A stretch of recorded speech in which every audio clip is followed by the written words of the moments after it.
anyone who is incredibly successful has failed more than other people. You just don't see it because they got back up so fast and they learned from it, right? That's really how it is. The fastest way to avoid failure is not to learn by your own experience, but to learn by other people's experiences, right?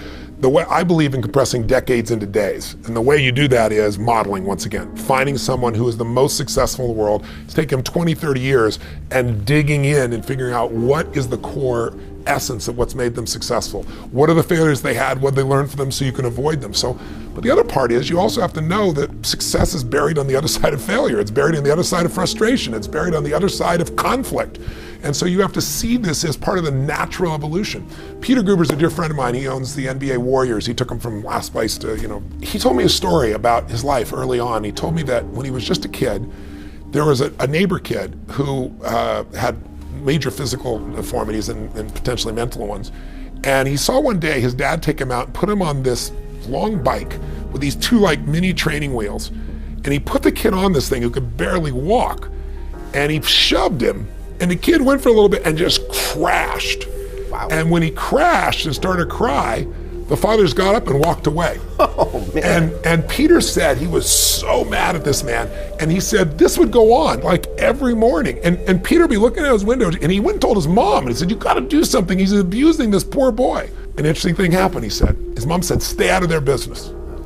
And one day, Peter's looking out the window before he's gonna go to school, and he sees the kid out there, and the dad shoves him, and the kid goes and goes and goes. He's about to fall over, he goes and goes and goes and goes, and he finally crashes, but he went on forever. And all of a sudden, he turns around and he looks at his dad, and his dad's going like crazy like this. And Peter said in that moment, he made a decision. He said, all failure is it's a speed bump on the way to success. And that man's great gift was he didn't baby his son, he got his son to do this. And he said, Tony, years later, I'm the chairman of Columbia Pictures, and I think he was 34 years old. And he was picked over a man that was 55 and a war hero and was very respected. And so there's this conflict. In the first movie Peter made, they screened it and it was terrible. Right. It had these horrible reviews, and the guy walked up and said, are you scared? And Peter looked at him and said, I really am, but it won't stop me. He said, let me tell you a story. And he told him a story about this little boy. And he said, what I learned? He said, I learned that as long as you keep getting back up, failure's just a speed bump to success, and nothing's gonna stop me in this job or anything else I do.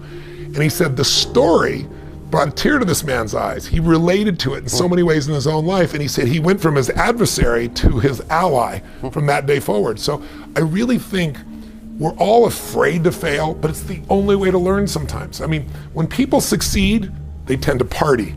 When you fail, you tend to ponder. And in the pondering is when you usually get the growth, the insight, the strategy that'll change your business, that'll change your personal life, that'll change your finances.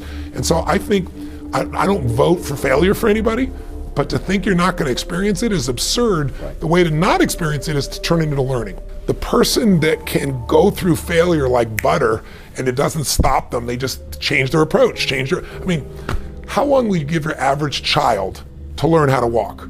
Before you shut them off and said, you're not a walker. People go, what are you, crazy? My kid's gonna keep trying until he or she is a walker. Well, that's why almost everybody walks. Right. But singing, how many people sing? A small amount, because someone says, what's that noise you're making? Stop that, you're not a singer.